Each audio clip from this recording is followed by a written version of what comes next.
Let the music take you. It's a secret. This is right. Let the music take you. Identification. Everybody say, ooh. This is right. Let the music take you. It's a secret. This is right.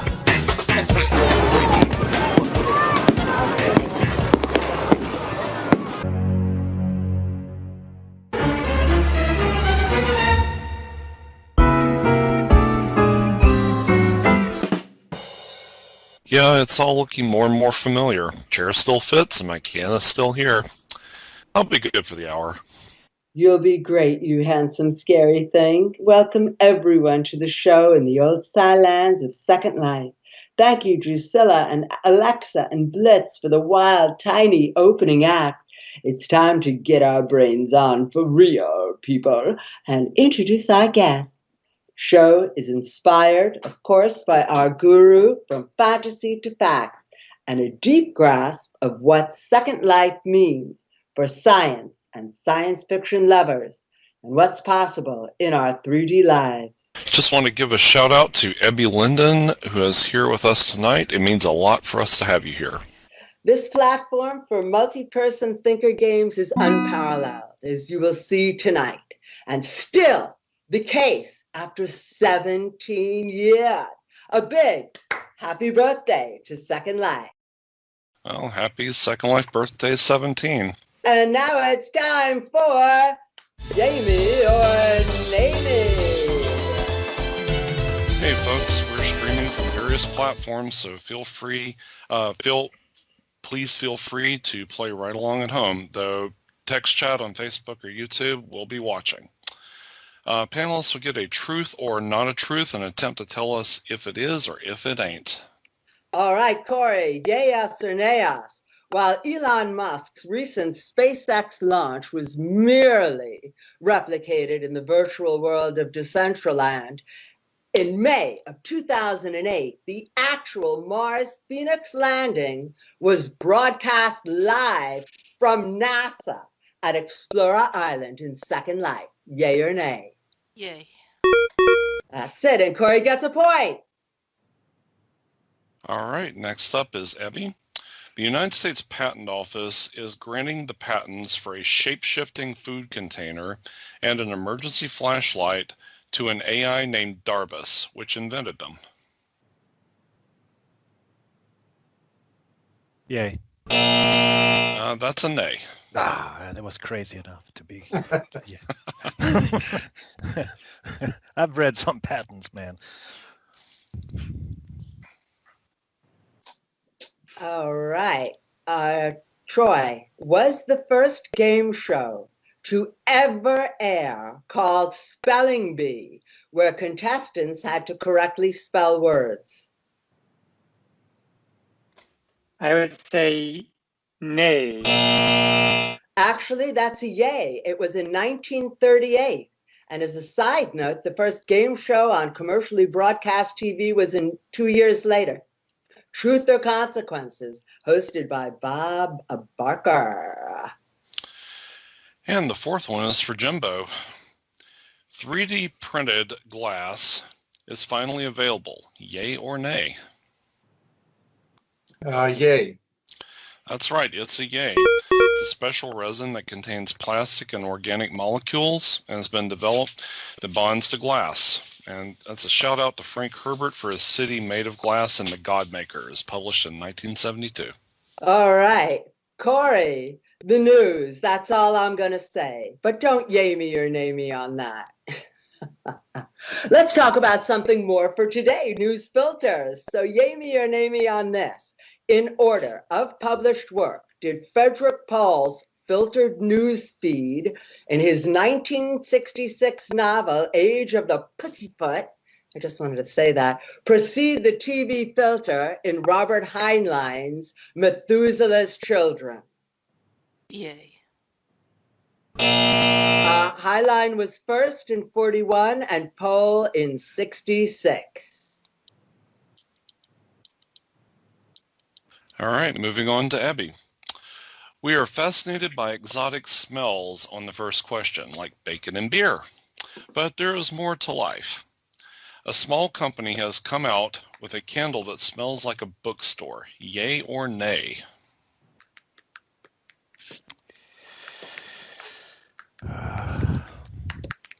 Yay. That's right. It's a yay. It's Frostbeard Studios in Minneapolis. Woohoo. And Troy, did a new study show that it's possible to get an artificial neuron to directly communicate with a biological one using not just electricity, but dopamine? Yay. Yes, you're right. Check out Nature Materials magazine, folks, for more. And the eighth one is for Jimbo. It's a well-known sunglasses company now using lasers to paint an AR directly onto the retina of the eye. That's an augmented reality. Connecting the information to a cell phone. Is that true or false? I would say nay. It's actually a yay, and it's Bosch sunglasses. Wow. You have to hold really, really, really still for the operation. Really still. Okay, Corey, the artificial womb is here, but it won't be tested on humans for at least 3 or 4 years. This is true. Yayas or nayas, so far this has only been tested on fetal pandas. Nay. Nay, only on lambs. Silence of the womb. Well, that's really creepy. Okay, now we're moving on to Ebby. People in virtual reality environments notice when colors vanish and are extremely aware when the color changes in the periphery from black and white to color. Yay or nay? Yay. Now, that's actually a nay, the opposite, which suggests that our brains are likely filling in much of our perceptual experience. I should have known. Should have known. All right, next, yay or nay? Are there now, Troy, are there now kitty motion capture suits being used to track the feline for veterinary purposes? Yay. Nay, I'm sorry, Troy, No. but because there are doggy motion capture suits and 14 different breeds have tried them on in Bath, England. And number 12 is for Jimbo. Has the UK decided to deliver a greener future by banning the sale of all new petrol and diesel vehicles by 2035? I will say nay. That's actually a yay. Don't know Wow. how they're going to get their stuff moved around, but okay. Yay, that's great. Okay, Corey, could Fermi's paradox be based on one question? Where is everybody? Yay. Yes, meaning, of course, where is alien life, not everybody at lunch? All right, the next question, number 14, is for Ebby. Yay or nay? Dogs have been found to successfully sniff out COVID-19. Nay. That's actually a yay. 8 shepherds outside Paris, trained to identify the smell of COVID-19, had an overall success rate that was near perfect at 95%. Pretty Shit, amazing. did I miss that? I read everything. Well, my shepherds just smell bacon. All right, next yay or nay, Troy. Does the human brain operate on roughly 60 watts of power? No, that seems too low. All right, actually, you're right, it's an A, but actually it's 20 watts, a third of a 60. Yeah, I know, I guess there are some dimmer bulbs, but they're not here. They're not here. Okay, and number 16 is for Jimbo. Yay or nay? Has Tesla failed to crack the 400 mile an hour rate for electric vehicles? Or 400 mile an hour distance? He has cracked it. Well, yeah, that's a nay. So their Model Right. S Long Got Range that Plus right. is rated for 402 miles. So you got it correct. Yay! Well, there were so many questions about Tesla. I think Musk should be the official scent of the first question. Isn't it Hydra? All right. Scores are as follows. Oh, really? Can someone get Elon on the bridge, please? Get me Musk. Okay. Thank you, everyone. That was indeed a blastoid. So here's the scores. We have Corey at 3, Abby at 1, Troy at 2, and Jimbo at 2. Last. And now let's introduce our panel. It's a defense for Second Life that combines some old school and new, but understands the complex interconnectivity we can build, find, and grow from here. They're magical creatures with legacies that hold our imagination since time and humans began. Often they have wings. And there are people so kind, ethereal, and full of light that they might as well have wings too. We just don't see them because there's no app for that yet. This angel has spent a lot of time with Paradox on platforms, both the earthly and the virtual. We welcome Corey Tiger. Hi, Corey. Hey, Corey. So, what element do you identify with most and why? At this point in my life, I'd like to go with iridium because it's beautiful yet strong. Okay. All right. He is the head of Second Life, the largest user-created virtual world ever. And he brings a wealth of experience to our digital humanity. A self-described Swedish person with good intentions. He loves helping make the world a better place, which can be done from the inside out and outside in on this great grid. He is the father of 2 boys, 2 dogs, 1 cat, and 1 amazing wife. I love this man. A huge first question welcome to Eb E. Linden. Welcome, Abby. Thank you very much. Thank you very much. Yeah, and what element of the periodic table do you most identify with and why? I chose titanium. It's safe and it's strong.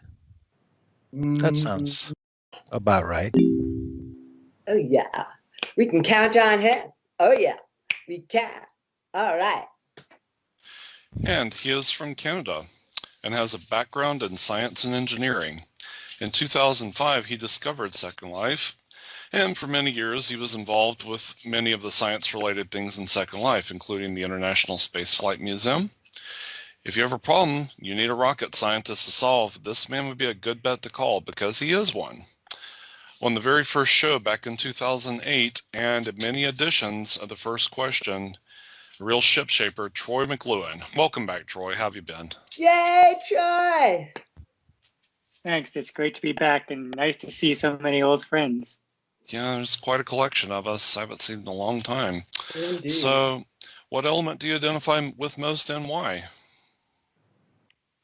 I would say hydrogen because it's the most abundant element in my body. Well, that's true. You're mostly water. He's got a lot of hydrogen. Hydrogen.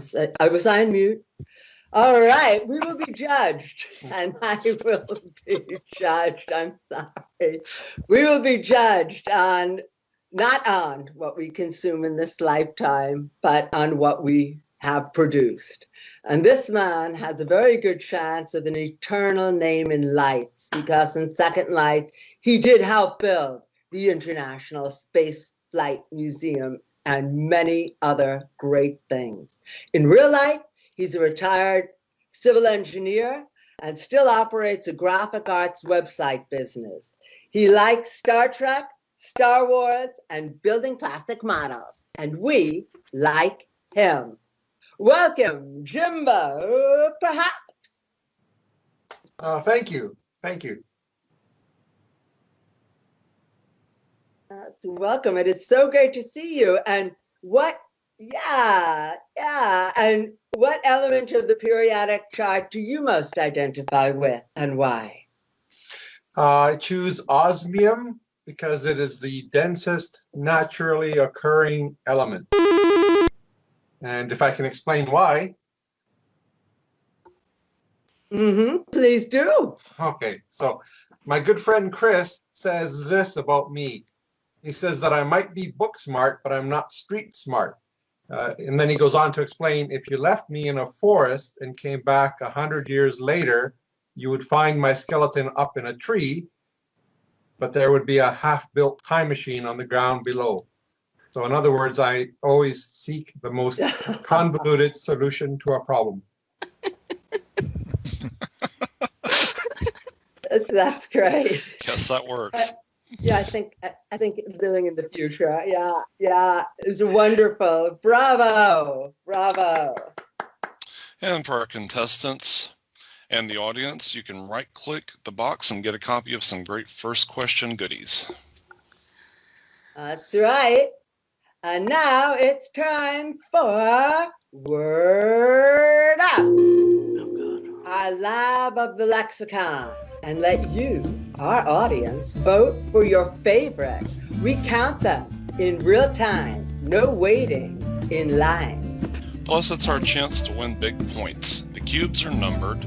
After the panel presents their words and voting opens, please just type in / with the number of the panelists you want to win. It's very easy. /1, /2, /3, and /4. And our beautiful voting board, and thank you very much, Nox Draconius, for all the amazing boards and scripting that you've done.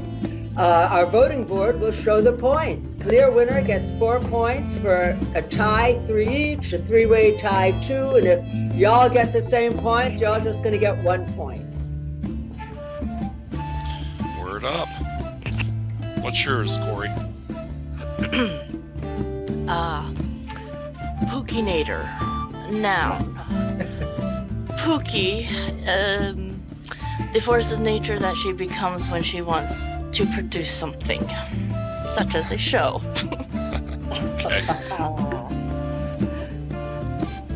And Ebe, what is your word? My word is someone who is a lagamator.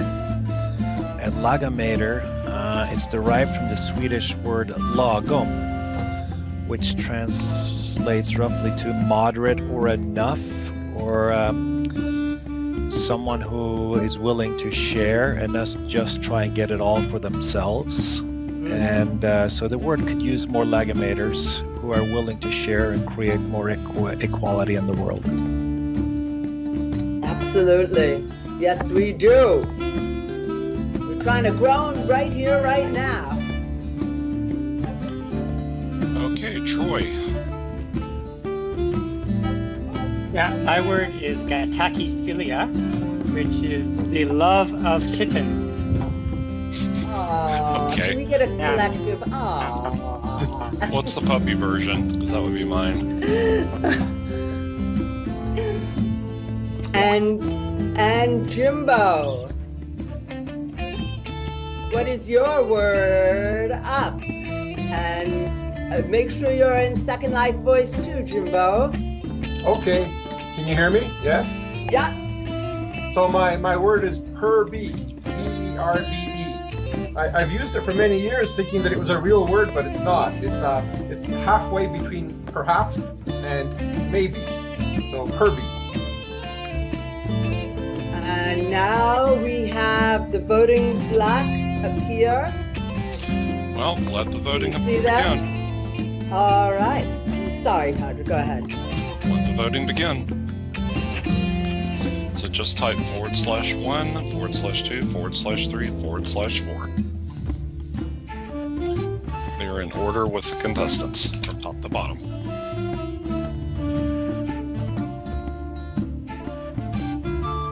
And as you can see on the board behind us, there are old word ups there.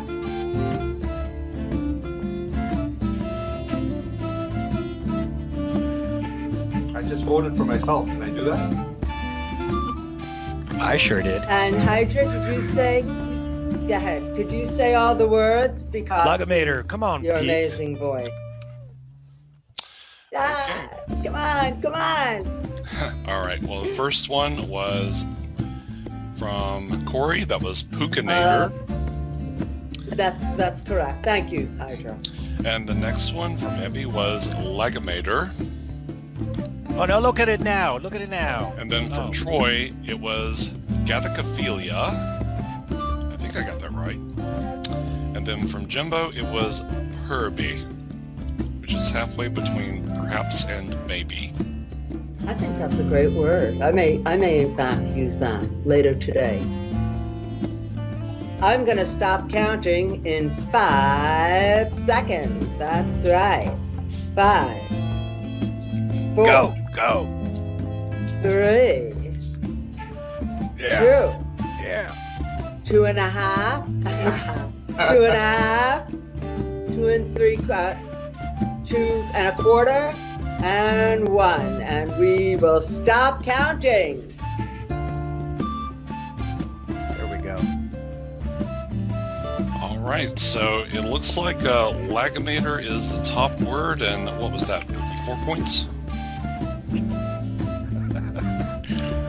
All right, so that is 4 points for Eb E. Linden. And let's get them right out on the board. And that brings us to what comes next. Yeah, you all know what comes next. It's time for the Inner Geek Competition. Okay, for the Inner Geek competition, questions will start and the buzzers will be open. The panelists are welcome to buzz in at any time to answer. But if they're wrong, they have to wait till the whole question is read to answer again. Okay, are we ready? Are we ready for this? Good luck. First question. While animals never ask how much, because they don't usually get an allowance, questions of how many are likewise considered not within their grasp. The ability of humans over animals in mathematics truly separates us. Yet, what if some animals can do math? Shiba, a chimpanzee, had been the only non-human shown to represent the numerical value of a sum set and an understanding of 0. But there was another animal who managed to correctly answer 9 sums out of 12, who was bought in a pet shop and trained with an animal psychologist for 30 years. This kind of animal was not thought to have a brain large enough for the work they were lifting. A point for name of animal who was this numerically gifted creature. African Yes. macaw. Or, I'm sorry, African gray. Yes, it was Alex the parrot, and his last words were, "Love you, you be good, see you tomorrow." Okay, next up. Goethe said, nature, there are neither rewards nor punishments, just consequences. If our actions have consequences, why can't we create better end games? Shouldn't there be some altruistic reward for doing the right thing if goodness isn't enough? And shouldn't there be some bundled software for that? There is. Via this platform, in your pocket, supermarkets, restaurants, and cafes can offer products that are about to expire at half price instead of just throwing them away. In just 2 years, this app claims to have attracted 400,000 users around Sweden and in London. And it has the full backing of the Swedish government too, which is to reduce food waste on a national level by 2030. What is this app called? Ebby? Karma. That's right, it's Karma. All right. We often look. It was helpful that I sat in the back seat of a limo with those guys about a year ago. We often look to sci-fi for inspiration on the show, in timely fashion, literally and figuratively. Philip K. Dick created an invention that allowed its wearer to defy description and identification, and it was called the scramble suit. Though the cost of fame may be high, the cost to train an image recognition algorithm has decreased ginormously over the past few years, like 1,000%. Enter Simone Nikhil's master thesis in graphic design called Face Value, which mines the ripe intersection of privacy, pattern recognition, and biometrics. She's designed shirts to keep every camera guessing about who they're looking at. What are her t-shirts called that are covered in distorted faces of celebrity impersonators? Buzzers are open. And the buzzers are open. Simone Nikhil, her graphic design firm is called Face Value, one word.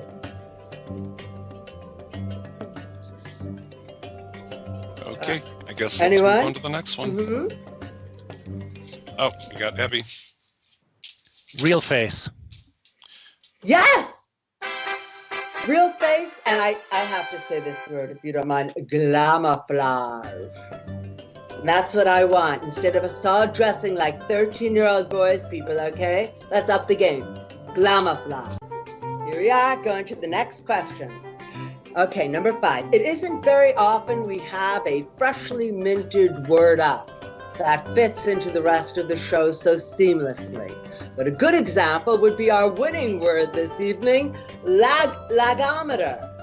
And it might be to describe someone like Jonas Salk, who never patented the formula for penicillin, and I really have to admire a human being who would forfeit $7 billion in order to save crippling millions of children. Salk found a new measure of wealth for sure, which is one of the long-term goals of this show. So those who have learned from their own pain and wish to make others' lives easier are really special. So when this social scientist contracted polio at the age of 21, she was in further pain from tearing her shoulders from using walking sticks for 2 decades. She came up with the walking frame. This woman invented the walking frame, or walker, an invention that has made life easier for elderly and disabled people since the late 70s. Because she wanted the walker to be accessible to as many people as possible, she never patented it. Yes, Troy? Was it Anna Wifalk? Yes! It was Anna Wifalk. Yes. Isn't that I can do that one. She was Swedish. Aina Wifalk. You gotta press the buzzer. Go ahead. Okay, number 6. Dick Prince was hospitalized, and the medical treatment he received traumatized him even more. His epiphany included Eastern philosophy and the desire to create. A space where it's possible to live through experience rather than having them blotted out. A place where there aren't the same negative self-definitions. Well, it sounds like Second Life, but Esalen, or the Institute for Human Potential, was born. Early leaders such as Huxley, Fuller, Bradbury, and Pauling were legendary parts, and we salute them at the first question. But this question is about a study that Esalen helped fund with 2 important California mental health departments in the 1970s.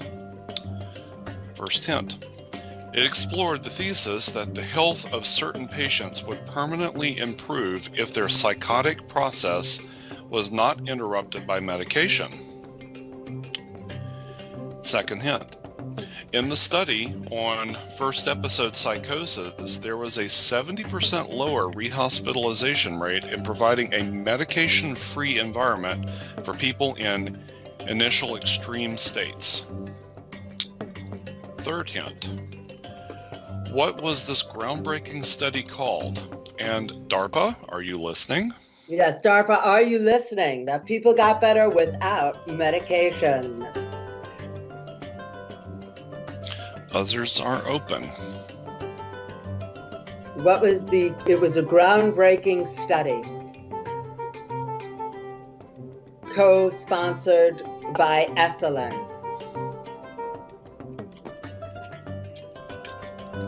ESALEN. All right. That's how we get a lot of questions. All right. So it was called the Ag News Double-Blind Study. All right, next question. Although demonstrated live at Columbia University by Karen, you're supposed to type that out in open chat. Audience, get busy. Although demonstrated live at Columbia University by Professor Palou in 1909, its first written Western mention was Orphans of the Pacific, published in 1941, and referring to this practice among the Bagabo tribe. It's been around for thousands of years and in many different cultures. The earliest surviving examples include pre-Columbian alpaca and silk from 4th century Chinese tombs. Yet, in his 2001 historical document called Magic Trip, amateur film footage taken during the infamous 1964 trip show why the merry pranksters claimed credit for inventing this technique. And the practice has recently staged a comeback as folks are doing it at home. Try this at home, kids, during quarantine. In Malay, Indonesia, the term is plangi, shibori. In Japan, shop in West Africa, it's known as bandhani in India, and it probably began in India some 5,000 years ago. So what is this technique for creating far out fabric design called? Buzzers are open.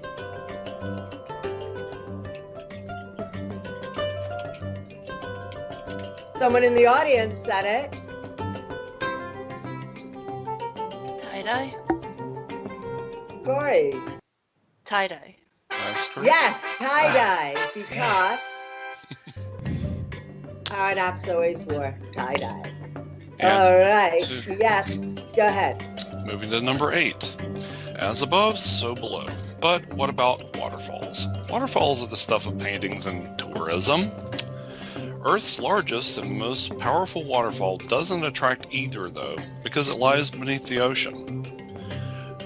Originating near the southern tip of Greenland, it begins 2,000 feet under the ocean surface and plunges to a nearly 2-mile drop.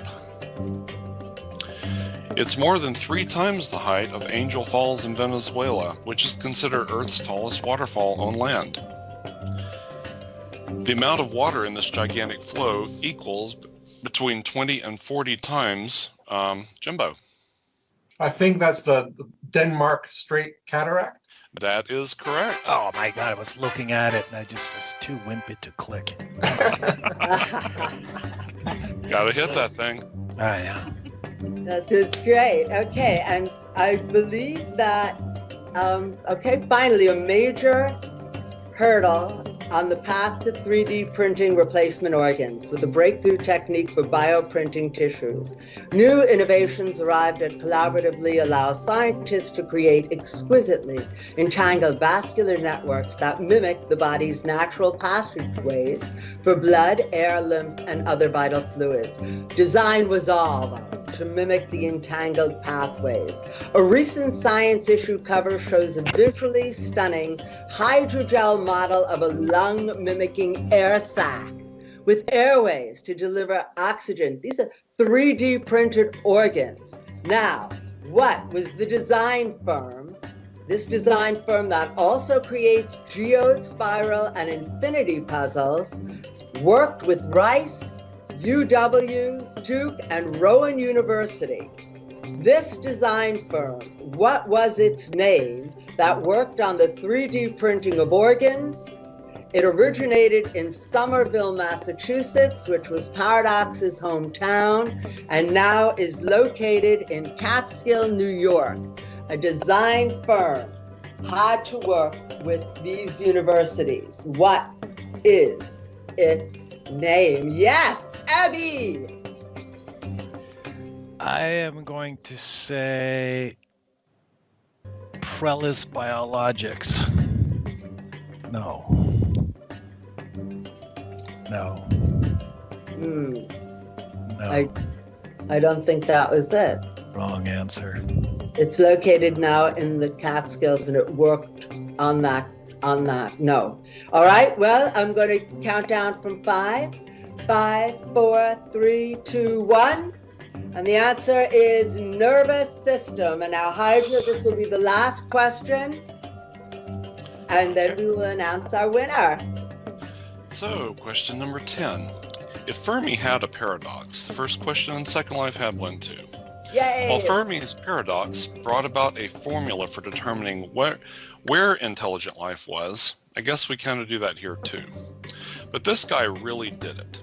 In West Virginia in the early 60s, he composed terms to consider the probability of alien life. The first 6 are used to compute the rate at which intelligent civilizations are being created. And the final term identifies how long each lasts, on average, as a broadcasting civilization. The expectation that the universe should be teeming. Troy? Who is Frank Drake? Pookie? Troy, could you say that again? Frank Drake? Yes, the Drake equation. Absolutely. Give Troy that point. All right. All right, and now for some fanfare, because the winner is Hydra. Will you announce the winner of the first question? Well, it looks like it's Abby Linden. Woohoo! And the balloon. There we go. All right. And audience, will you take us out with our quote for the Guru Show and SLB 17 first question?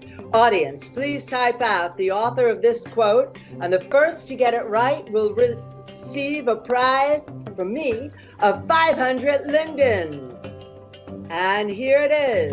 Any intelligent fool can make things bigger, more complex, and more violent. It takes a touch of genius and a lot of courage to move in the opposite direction. And you can... E.F. Schumacher. Yes, that's correct. And Carameo got it first out. All right. Good job. Well, the author of that quote is E.F. Schumacher, who also wrote Small is Beautiful, a study of economics, as if people actually mattered. That's right, because small is beautiful. Just look at us. Pick it up today.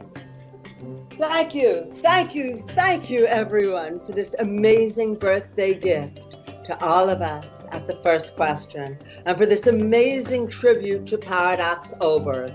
There will be a memorial after the show. I'll type out the slur at the end. Please join us for a few words, songs, and remembrance. Thank you so much to the crew, Pet Love Pet Shop, our beautiful sound engineer, Tanox Draconis, who made the scoreboard and new buzzers happen, to our masterful tiny herd of awesomeness, Blitz, Drusilla, and Alexa. Much appreciation to our musical director, Cypress Rosewood, and Frothian. Thank you too. Also, thank you, Drax, for streaming, and thank you to the panel. Thank you, and to Danny. And a big shout out to Racer X Skullwig. He's an idol of mine for sure. His giant snail races, you know, Hydra, are actually the longest running weekly event in Second Life since 2014. 2004. Thank you, Corey. Thank you, Ebby. You winner, you. Thank you, Troy, and thank you, Jimbo. We will be archiving the show on our YouTube channel. Check out Pookie Media and also on The First Question. A big shout out to Rebecca. Our eternal thanks and love to Rob Wag Soothsayer. And thank you, Hydra. I missed you. Missed you too, Pookie. Glad to be back. Mwah. And good night, Mr. Rosedale, wherever you are.